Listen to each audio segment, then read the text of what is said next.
Kasabay ng pagsalubong sa taong 2025, umiinit din ang hidwaan sa dalawa nating magagaling na contenders sa Super Bantamweight Division.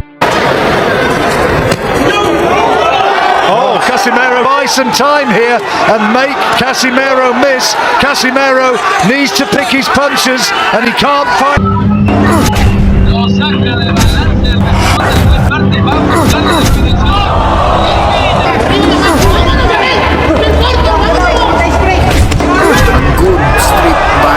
Ito ay ang tatlong division world champion na si John Riel Casimero alias Cuadro Alas.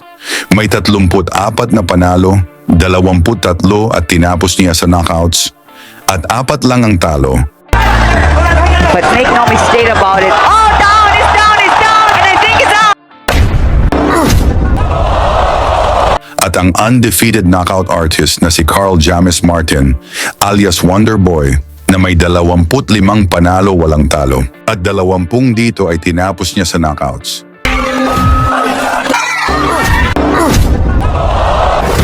Naging mainit ang kanilang pagpapalitan ng maaanghang na salita sa social media na naging dahilan ng pagkakahati ng opinyon ng mga Pinoy boxing fans.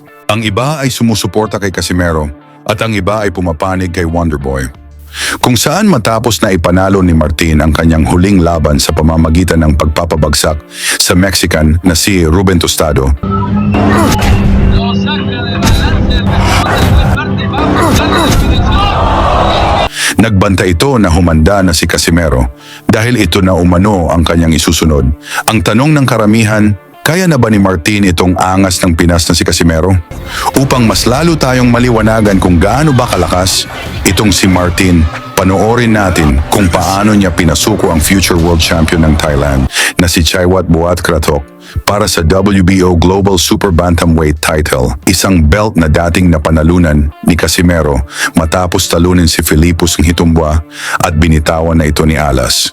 Si Buat Krathok ay isa sa pinakamalalakas na boksingerong Thai, may record na 40 panalo, 8 talo at 26 na knockouts. Kilala siya bilang matibay na kalaban dahil minsan niyang pinahirapan ang dating world champion na Pinoy na si Milan Melindo. Sa pagbungad ng unang round, nagpalitan na ng mabibigat na suntok si Martin at Buat Krathok.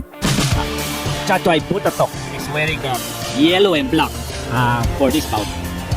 Carl James Martin entered the ring with his entourage composed of elders, our elders sa Ifugao, counselors, wag po natin yung mga maunang mag-knock dyan. That is in Titulo. yes, for sure. They quickly. It's important, partner. This is patience. Pacing is important. James Martin is trying to size up Putatok. Baga sinasabi sa Filipino theater from Thailand. So, Highlander. Both are known for their warrior mentality. Like I always said, pag kino-cover natin siya, Carl James Martin could beat you in two ways. He could beat you by points, and he has the power to deliver that knockout. Exactly. And of course, Carl has been constantly evolving. There you have it, a double jab and then a body shot from Carl. Siguro yung fruit of to deliver that knockout. Exactly. And of course, Carl has been constantly evolving. There you have it, a double and nasumusuporta kay Carl. Carl James Martin. Hindi mo matatawaran yung hard na time. Meron lang siyang schedule na fight.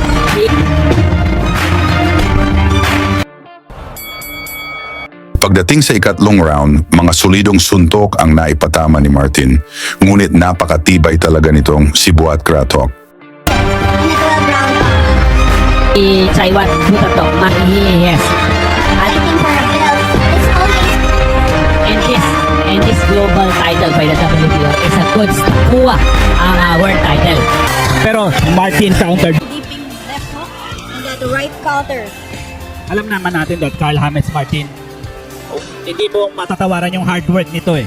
Because even though he is not, mayroon lang siyang scheduled na fight, he constantly training. So, yun rin ang ginawa ni Senator dati, di ba? Keep you busy, keep you in shape. Game plan niya yun eh. Chatway mo pa to. A nice uppercut by Carl James Martin. Oh!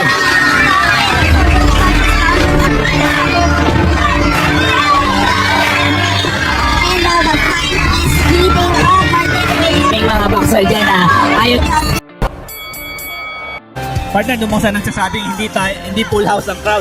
Siguro, wala nang full house pa dito. Right. Oh, that upper and then hook up top landed for Carl James Martin. Initially. Meron nag-comment, parang pinagpag lang daw ng Thailander. So, matibay kasi yung Thailander na to. Yeah, I'm gonna talk also. Again, you're calling a real fight. Just take it out for the W. Correct. For in Thailand. To the face of Carl James Martin. So, I mean, yung mga ranking na yan, I will have to watch it for the next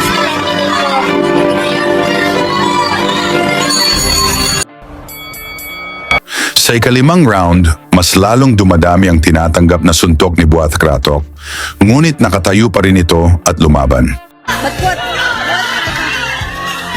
with that high guard just absorbs that punch and counters But that is a scoring punch.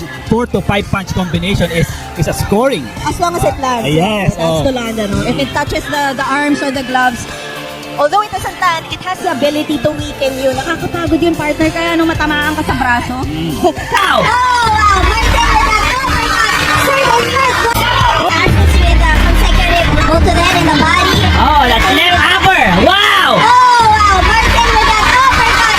Circle first! What's gonna come? And he sends his blood in the water, partner!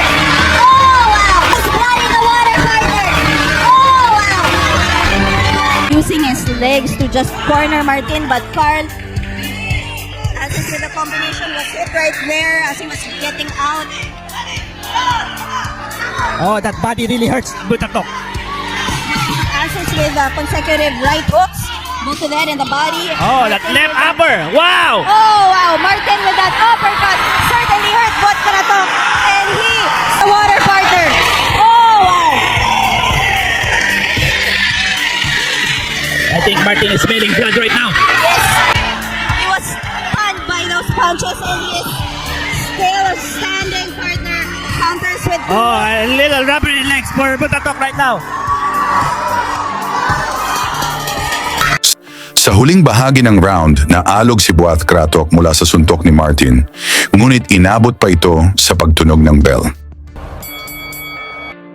Sa ika-6 na round, mula sa sunod-sunod na kombinasyon na pinakawalan ni Martin na nagpatumba Thai champion.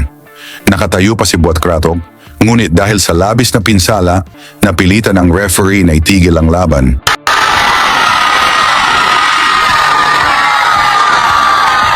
Sa huli, si Martin ang nagwagi via technical knockout at tuluyang nasungkit ang WBO Global Super Bantamweight title na nagmula kay Casimero. Sa ipinakita ni Carl James Martin, sapat na nga ba ang kanyang kakayahan upang talunin si John Riel Casimero? Ilagay na ang inyong opinyon sa ibaba at isama ang inyong lokasyon para malaman natin kung hanggang saan umabot ang bidyong ito.